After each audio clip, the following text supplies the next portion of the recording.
Tactical topic. What's up, everybody? Welcome to another tactical topic, and this time we're talking about the Game Awards. We got the 2020 nominees, and I just want to go down the list and say, hey, who I'm voting for and why I'm voting for them and who I think is actually going to win, because just because I vote for them, I know the majority of some of these things are way more popular than others, which some don't make sense, which some do make sense. But anyway, I already voted, so you're not going to see mine. I had to sign out. It took forever to figure out how to sign out on this thing, because like they don't try to tell you how to sign out. But anyway, let's see who's going to win all these nominees for stuff. First up, of course, the one they had first is Game of the Year. And honestly, for me, it'll be Final Fantasy VII Remake. That was such a great game. And then the other nominees are Doom Eternal, Ghost of Tsushima, Hades, Animal Crossing New Horizons, and The Last of Us 2. I'm not a big fan of the Animal Crossing games. They are kind of boring to me. You're just doing chores. But there's a lot of people out there who really like those type of games because it's still going. Hades, I have not played yet, but every time I ask anybody about it, it's hype. And I love Dead Cells, and people say this is a better version of Dead Cells. So one day I definitely gotta try it out. Ghost of Tsushima, I have not finished it, but I have played a lot of it, and it's a really fun game. Same with Doom Eternal. I am near the end of that game, and I enjoyed it. But Final Fantasy VII, I enjoyed the whole way. Doom Eternal, I would say I enjoy about 80% of it. Ghost, I enjoy about, again, 80 to 90% of it. And The Last of Us, I want to say I enjoyed about less than 50% of it. I don't like Last of Us 2. But I still need to play Hades, and I'm not an Animal Crossing fan.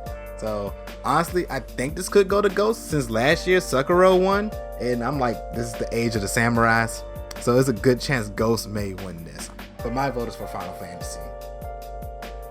Next up, Best Game Direction. This is an award for outstanding creative vision and innovation in the game direction and design. Now, since Final Fantasy VII being a remake, you usually think like, oh, it's kind of like the same as the old one. But no, there's a lot more storytelling and a lot more stuff going on in the world. Like Wall Market is an amazing chapter. Like, wow.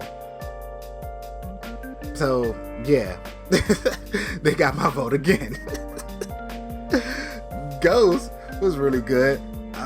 It's very innovative. This whole story of you being this honorable samurai and off bucks, honor is thrown out the window after you saw what happened to your uncle. So I was like, wow, this seems like it's going to be a really great game. Again, haven't played Hades, heard a lot of hype about it. Half-Life, I don't have VR and I've never played a Half-Life game. And The Last of Us 2, great start. Crazy stuff happened, and then after that, just meh.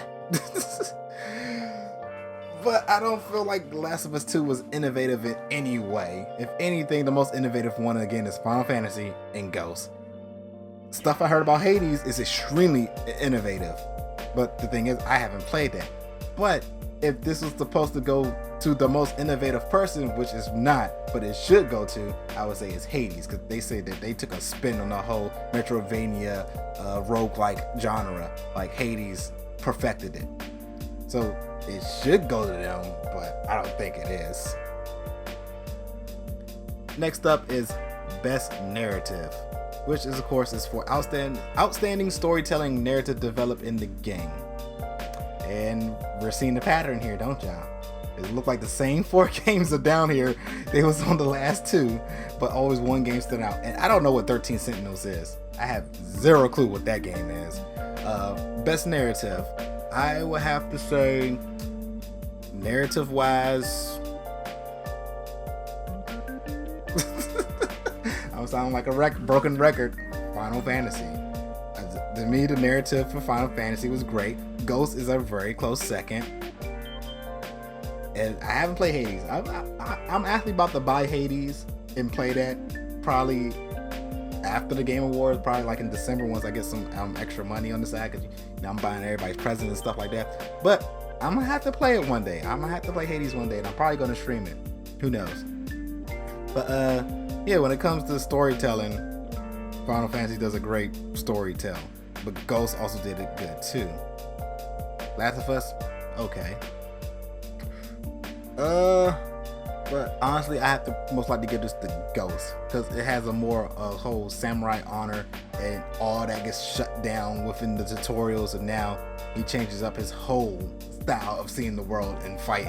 And I'm like, oh, okay, cool. Especially the whole assassination thing. Like, the first time you do assassination, he does not know how to do it. But oh, he gets better at assassination. He's like, man, fuck walking up, fight one-on-one, armored. Like, no, I'm about to sneak up on you. Like, I messed up. I gotta keep stabbing him until he dies. It's good. So I'm gonna give narrative to Ghost. I will definitely get that one to Ghost. Next up, best art direction. Now, again, you see the same four, but this time you have Ori in the Will of the Wisp. And Ori is a beautiful, beautiful game. I'm a big fan of 2D art, especially nowadays since you don't really see that much 2D anymore, which is why I'm still glad like one of my favorite fighting games, Blaze Blue, is still in 2D. So Hades, I've seen Hades clips. It looks beautiful. I love the 2D, especially the 2.5D as most people call it now, like with Fighters and Guilty Gear and stuff like that. But hands down, Ori and the Will of the Wisp. That game is freaking beautiful. That definitely deserves the best art direction. That game looks so good. All the other games look good too, but Ori, this is on a whole new level. So hopefully they win that. Next up, best score in music. What? Ghost isn't in this game? Oh yeah, because Ghost is really not really known for its music, which is why I don't understand why The Last of Us 2 is here. That game is not known for its music. It's just some acoustic guitar every now and then. Where you have Doom Eternal by Mick freaking Gordon. Man, that music gets you hyped. Like, whew. Then you have the great music remade in Final Fantasy. Like, oh my goodness. I used to listen to that soundtrack over and over and over. Hades, I never heard the music from Hades. Ori, it's okay. But this is basically a really close tie between Doom and Final Fantasy. It depends on my mood. Like if I want to get hyped, I'm gonna listen to some Doom. If I want to chill, I'll listen to some Final Fantasy or a slightly little bit of hype, but mainly most of the chill songs I like the most, like Wall Market, or like Cosmo Canyon, stuff like that. This is really a flip of the coin, but if you want that hypeness, it's Doom. So I'm most likely gonna end up giving it to Doom. But somehow the other thing I was talking about, the one with just acoustic guitar, somehow may win this for some reason. Ugh. Best audio design. And now, oh look, it switched it up. Now we got Doom, Half-Life, Ghost, Resident Evil 3, and The Last of Us 2. Now this is for the in-game audio and sound design, and honestly, I gotta get it to Resident Evil 3. That sound design gives you that fear factor, like you're in a post-apocalyptic world, like hearing the fire from afar away, or like the dripping in the sewers, or just the moaning of the zombies and stuff like that. So honestly, the best audio design would definitely give it to Resident Evil 3. And honestly, in second place, finally for once, I would give Last of Us 2 its credit, because its atmosphere is also downright creepy too. Like, it gives you a good atmosphere. But music, no. Atmosphere, yes. So I would definitely get it to Resident Evil 3, but it's most likely going to Last of Us 2, where they actually do belong in these nominees right here. Okay, so next up is Best Performance. We got two from The Last of Us. The main character, Jin, from Ghost of Tsushima. Hades from Hades. And then we have Miles Morales in Spider-Man Miles Morales. I gotta give it to Miles Morales. Like, Spider-Man is a great game and it has great story narrative. And Jin, as a performance, like, it was okay, but it was more like pro-tag. I don't know how to really explain it, but you know, like Mass Effect, you know, it's just the pro-tag. Hades, I don't know what he does, but Miles is almost like I'm watching a Spider-Man movie, so I definitely gotta give it to my boy Miles. Okay, so next up we have Games for Impact. For a thought-provoking game that is a pro-social meaning of or message. I don't know what any of these games are. I don't know. I found Kentucky Route Zero, Spirit Farer, Tell Me Why, and Thoughts of the Darkest of Times. The only one I even remotely know about is Tell Me Why, because I think it's on Xbox PC Game Pass, and I glance past it every now and then, or maybe I've seen a trailer for it somewhere. I don't know. It looks familiar, but I have zero clue for any of these games. So we're just gonna have to move on. Best ongoing game. And surprisingly, when I always say this, I'm like, people still play No Man's Sky, and I know it had a rough beginning, but apparently they fixed everything and people are still playing it, which I'm surprised. I'm like, wow, it's still going. Call of Duty Warzone, Destiny 2, Apex Legends, and Fortnite. So the best ongoing game right now, is most likely going to Fortnite. Like, dude, they got the Marvel skins now. They have like, what the Fortnite don't have. I was playing the crap out of it when they had lightsabers. Me and my friends was just having a bomb time running around with lightsabers. We started playing again because of the Marvel characters. Well, they started playing again. I played a little bit of it, but Fortnite is just ridiculous. It has skins out the ass and so much stuff to do now instead of just playing Battle Royale. Apex Legends is great too. I like Apex Legends more, but Fortnite is definitely winning that. Next up, we have Best Indie, and we have, I forgot how to say this, but it's that weird Carnage game, Charon, Fall Guys, Hades, Splunky 2, and Spiritfarer. Now, Best Indie game, from the hype that I hear, definitely belongs to Hades, but it may end up going to Fall Guys, or even Splunky 2, because I heard a lot of hype from Splunky 2. Like, it's more than just the second game for Splunky. Like, they added so much more to that. And then Fall Guys had this big hype. I felt like it dropped dramatically because of this one game called Among Us. I think that took all the hype away from Fall Guys. But Fall Guys fell short on a lot of stuff for me. Like, for one, you only can party up with 4 people when it's supposed to be this massive party game.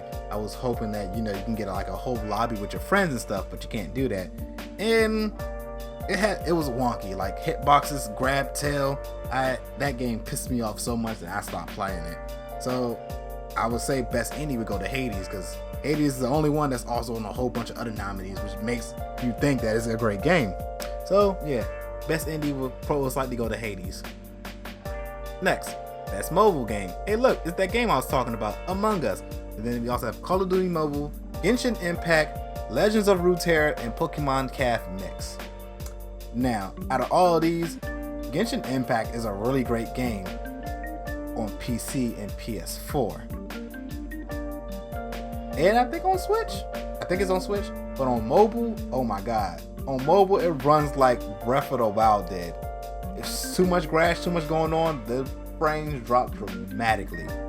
But nonetheless, it's a good game, but just not on mobile. But you know what runs good on mobile and PC? Among Us. Among Us runs so well to the point that me and my friends, we all are a mixer of PC and mobile. Granted, you can do chores better on mobile, but you can remove her around better on keyboard and mouse, so it's to each your own. League of Runeterra, great. It's a pretty good card game. I think it's more fair and balanced than like games like Tekken or Shadowverse. It's a lot, more verse, which I still find weird that out of all the cards, all the pictures they pick for League of Runeterra is this one simple, like the picture of this card is 3/3 and it gives your teammate whatever card that's attacking with you life steal. I'm like, out of all the cards to show, you picked this one. Call of Duty Mobile, never. I think I played the Warzone once and actually won, but I feel like I was playing against bots, so I don't know. And I never played the Calf Mix, but I'm pretty sure it's probably a puzzle game, so I'm not for that. But it's gonna go to Among Us. Among Us is super hype. You see my clips from me, the Ignition, from BK's group, from the OS. Like, I've played with many people. We've seen so many collabs come from Among Us. People that you have not expected to play with each other. You got Jaden Animation playing with Alpha Red. You got Dashy playing with RDC World. You got me playing with Swoozy. So yeah, Among Us has brought a lot of people together, so that deserves the win. Okay, so now we have best community support. Recognize a game for outstanding community support, transparent and responses. I was about to say representation, and I still said it wrong. But yeah. So best community support: Apex Legends, Destiny 2, Fall Guys, Fortnite, No Man's Sky, and Valorant. Fortnite again. They support the crap out of the community. They got Marvel. They got skins galore. They now you don't have to. Well, no, that's between them and whoever. But No Man's Sky, they're doing their best. They're coming back from what that worst thing happened to them. I don't really hear nothing about Destiny 2. And Apex Legends, I hear people want stuff back and they're not bringing it back. Like, oh, we're gonna get this one thing and never see it again. But Fortnite brings stuff back, because I remember, didn't Thanos come out like a long time ago? And did they ever bring that back? I don't know. But Marvel's back, so you would think they brought that mini game back. Who knows? I don't know. But they always there. Valorant, I really don't hear nothing good or bad about Valorant. Valorant's just doing their thing. But this is most likely going to Fortnite, because, well, it's Fortnite. It's hard to compete with Fortnite. Like, they are the titans of the gaming industry right now. Battle Royales is the thing. I mean, it's slowly fading, but still Battle Royales is top tier when it comes to gaming. And it's free. So you don't have to pay for anything. You just get the game. So next up is best VR and AR, which I don't play. I have Dreams, so that's why I voted for Dreams. It's the only game I actually play. But then you also have Half-Life, Iron Man, Star Wars Squadron, and The Walking Dead. And from what I see, Star Wars Squadron is a pretty great experience, even if you have the whole freaking setup from like the other Sky fighting games and stuff like that, like some $300 rig or whatever. They say the game is an experience.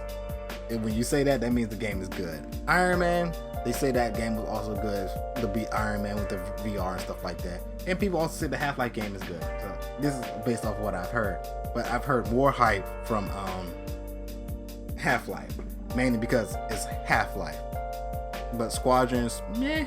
And I've heard nothing from The Walking Dead. But I voted Dreams because that's the only game I actually have. And you can play that without VR, so I know it's not going to win though, but hey.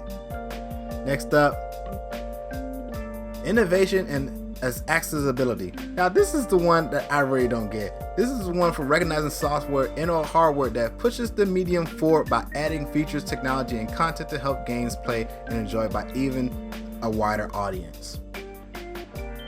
So why is Last of Us 2 here? I brung this up and one of my friends brung up the whole breathing thing. Like they have this advanced 2.5 breathing technology.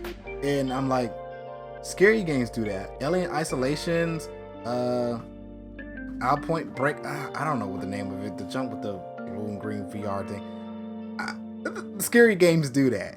Like, that's nothing new. That's not really innovative. The Last of Us 2 plays very similar to The Last of Us 1. Like, it really don't feel no different from that game. Like, it's not like from God of War 3 to God of War PlayStation 4. Those are two different games. Last of Us 1, Last of Us 2 play very similar. So, I don't see no innovation from it. Watch Dogs Legion, I've seen a lot of innovation from that. I've seen a lot of different stuff from Grounded, and I've heard a lot of different stuff going on in Valhalla. But I gotta give it to Watch Dogs Legion because that's the only one I know that's like straight, completely different. Like the way you play that, it's crazy. It's like Fire Emblem meets Sandbox. If you lose somebody, you lose them forever. Which is pretty cool. I've never seen that in a sandbox game. I've never seen that. So yeah, I'm giving that to Watch Dogs. Next up, best action game. We have Doom Eternal, Hades, Half-Life, Neo 2. I don't know how to say that, I'm sorry. And Streets of Rage 4. I gave it a Streets of Rage 4. That was a fun game all the way. I enjoyed it. I played it by myself. I played it with 4 players. I played it with 2 players. I played the multiplayer. Even played the multiplayer online. This game was fun. It's hyped. It's a really cool action game. But I think it's honestly going to either go to Doom or Hades. Most likely Doom. I feel like more people have played Doom than they have Hades, or know about Doom than they have Hades. And they're all good action games. They're all really good action games. I just enjoyed Streets of Rage 4 more than I did Doom. Like, Doom was fun, but I'm more of a beat 'em up person than a first person shooter person. So yeah. So who knows? Maybe Streets of Rage 4 will actually win. So now we have Best Action Adventure Game. And for this one, we have Assassin's Creed Valhalla, Ghost of Tsushima, Spider-Man Miles Morales, Ori and the Will of the Wisp, Star Wars Jedi Fallen Order, and The Last of Us 2. Now, Star Wars Fallen Order, I really wanted to play that, but I never got a chance to play it. I was waiting for it to go on sale. And now I hear that it's going to be on Xbox Game Pass. I mean, it is on Xbox Game Pass for the systems, but for PC next month. So we gonna get it. But yeah, so for the best action adventure game, it's either gonna be Miles or Ghost of Tsushima, which is really hard to tell. Miles is pretty short, so it may go to Ghost. It may give it to Ghost. So yeah, that's all I can actually say about that. Ori's a great game, but more a beautiful game than for me to play. Like, I like watching it. I enjoy looking at that game, but if I had to just play for the action and adventure, it would be Miles Morales. But it's short, so probably Ghost. Ghost is also a long, dragged out game that's fun. I said drag out like that's a bad thing, but it's a long game with a lot of stuff to do. So next up is best role-playing game, and we got Final Fantasy Remake. We haven't seen you in a while. Welcome back. Genshin Impact, Persona 5 Royal, Wasteland 3, and Yakuza Like a Dragon. I've never played none of the Yakuzas, but I've seen clips and seen my friends and stuff play it. It looks like a fun game. I like it, but this definitely got to go to Persona 5 Royal. Like, that's like, isn't it like the highest rated game on PlayStation right now, or the highest rated RPG anyway? I don't know, but Persona 5 Royal is a really great game, which I'm surprised it didn't even make it to Game of the Year. Like, don't get me wrong, Final Fantasy 7 is a great game, but for role playing, gotta give it to Persona 5 Royal. Because Remake, you know, is, what's the word? I just drew a free, like, it's like, you know, like how Kingdom Hearts, they call Kingdom Hearts an RPG game, but I'm like, you can actually call Kingdom Hearts more of an action game. And yes, Final Fantasy is not as action oriented as Kingdom Hearts, but you know, it's not a traditional RPG. Since I feel like since it's gonna get Game of the Year, I gave it a Persona 5 Royal since it's a traditional RPG, and we don't really see those that much anymore. So yeah, Persona 5 Royal. Hopefully it gets best role playing game. Now we have best fighting, which is so weird to me because we have Grand Blue Fantasy, Mortal Kombat 11 Ultimate, Street Fighter 5 Champion Edition, One Punch Man, A Hero Nobody Knows, and Under Night and Birth X Late CLR. That's a mouthful. So both of these games have already been out for a while. 3 of them, really. But they had big updates. Ultimate, Champion Edition, late CLR. So yeah, that's why they put them on here. Because also there wasn't that many fighting games this year. Grand Blue Fantasy is the only one. It was a fun game, but oh my goodness, the controls for me, I had issues with the controls. Like double input get ignored. It don't respond that well, and it had really bad internet. But that's most ARC's games when it comes to internet is kind of bad. So hopefully they'll fix that soon. Ultimate. My friend keeps saying this, and it's so true. Every guest character other than Joker is so boomer. Terminator, RoboCop, Rambo. Like, dude, these are some boomer ass characters. I mean, but Mortal Kombat is a really, really old game. Look, you can see Terminator in the background right there. But a lot of people who play Mortal Kombat are not old, but you know, up the age, so they know the characters. Like I knew the characters, but it's most likely going to Mortal Kombat 11. Street Fighter, nah. One Punch Man, that's the meme. That's the jump force of this year. People are gonna vote for it just to be funny, and it may win or may not win. Hopefully it don't win, true stuff. But Mortal Kombat 11 most likely is gonna get this because a lot of people don't even play Under Night or anime games and your anime 2D games that don't have actual connection to anime games. So yeah, most likely going to Mortal Kombat. Now we have Best Family. Now this is one thing I weirded out too. Like Mario Kart Live. That should have been on innovation. That should have took the place of Last of Us 2 for innovation because it's freaking virtual Mario Kart that is in your house is your cart, you know, your tracks and stuff like that. That's pretty cool. That's innovative. But best family game: Animal Crossing, Crash Bandicoot, Fall Guys, Mario Kart, Minecraft Dungeons, and Paper Mario. Paper Mario's an RPG, and you can't really play with your family. They can watch you play. Say Fall Guys. Fall Guys doesn't have local play. Crash Bandicoot does have local play. And Animal Crossing, y'all all gotta have switches to connect to come together. Which I understand, yeah, that's pretty cool. But I feel like family should be together playing and stuff like that. And the closest one to doing that is Animal Crossing, but you need multiple switches to do that. So I would most likely get up to Animal Crossing because it's the most family-oriented one. Does Paper Mario, the Origami King, even have multiplayer? I don't know. I didn't play it. I'm not into the Paper Mario series. And Minecraft Dungeons is just Minecraft, Diablo style. But then again, a lot of kids love Minecraft, so they probably be playing it. But moving on. Best sim/strategy. I have not played none of these but Gears Tactics. And I love Gear Tactics. I'm a big Fire Emblem, Advanced Wars, games like that. I always have fun playing those. But I never played none of these. Well, SOCOM, XCOM, I've played those. But I never played that one. So, gotta give the Gears Tactics. So, yeah, it's a fun game.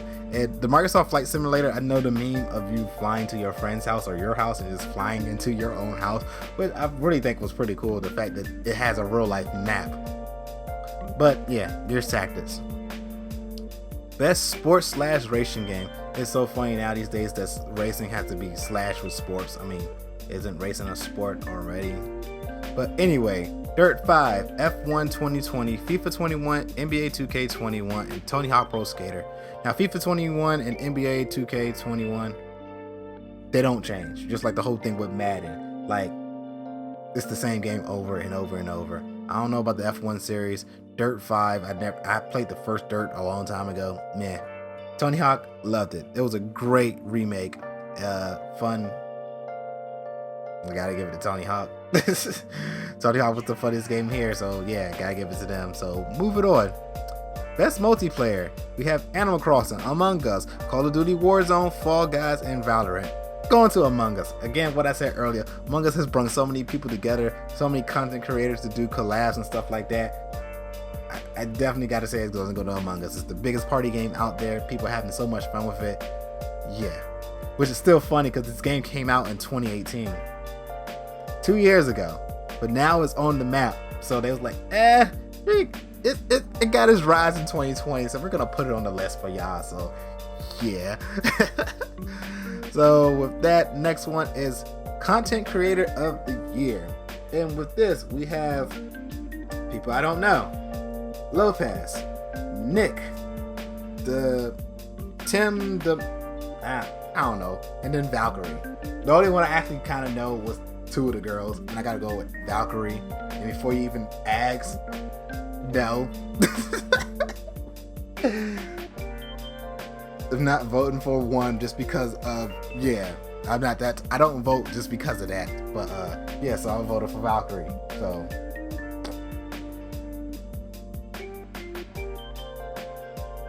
best debut game. That Weird Carnage game, Mortal Shell, which I heard a lot of hype from Rizzy, Rudgen, an Ancient Epic. I have no clue what that is. And Phasmophobia. A lot of people like that game.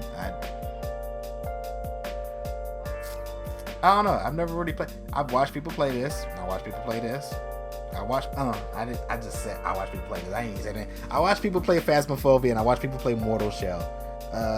Both great games, but I think it's gonna go to Phasmophobia because it has the way more popularity factor. Mortal Shell is probably better. I don't 100% know on my own, but both games are pretty decent. But it's most likely gonna go to Phasmophobia. And next up, Esports athletes. I don't know none of them. I don't know the coaches. I barely know the events, but I'm going to go give it to League of Legends because it's the only game there that I actually watched. I used to play Overwatch. I don't play it no more, so I got to give it to League of Legends. Even though they had that horrible start, best esports game, gotta probably give that to League of Legends because it's still running. I don't watch Counter-Strike, I don't watch Call of Duty, I don't watch esports style Fortnite. So, gotta give it to League. And then, esports host. Again, don't know none of y'all. Esports team, don't know none of y'all. So, yeah, there we have it. That's how I voted. I didn't vote for none of them down there because it would be completely random or based off looks or style or, I don't know, the color of their jersey, how their logo looks. I don't know. But anyway, there you have it.